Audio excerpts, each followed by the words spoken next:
ഈ വീട് സുനിക്കുള്ളതല്ല. ഇനിയും പെട്ടെന്ന് തന്നെ എനിക്കൊരു വീടെടുക്കാനുള്ള വഴി നോക്ക്. അമ്മേ, ആരൊക്കെ എന്തൊക്കെ പറഞ്ഞാലും അമ്മ ഒന്നും മറക്കരുത്.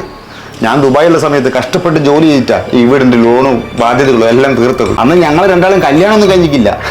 അന്ന് ഞാൻ അയക്കുന്ന പൈസ ഉണ്ടാ ഈ വീടെല്ലാം നന്നാക്കി ഈ കോലത്തിലാക്കിയത്. സുനിയൊന്നും ഈ വീടിന് വേണ്ടി ഒന്നും ചെയ്തിട്ടില്ല.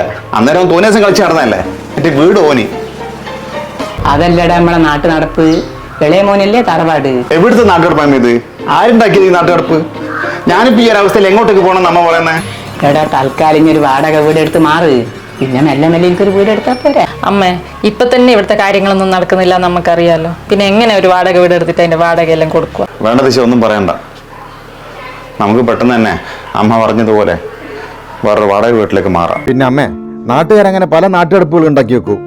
പക്ഷെ ഓരോ വീട്ടിലെയും നാട്ടുനടപ്പ് ആ വീട്ടിലുള്ളവർ തന്നെ തീരുമാനിക്കേണ്ടത്. അവർക്കല്ലേ അറിയുന്നത് ഓരോ മക്കളും ആ വീടിന് വേണ്ടി എന്താ ചെയ്തിട്ടുള്ളതെന്ന്. അമ്മ എന്തായാലും വിഷമിക്കണ്ട. ഞാൻ പെട്ടെന്ന് തന്നെ ഒരു വാടക വീട് എടുത്ത് മാറിക്കൊള്ളാം.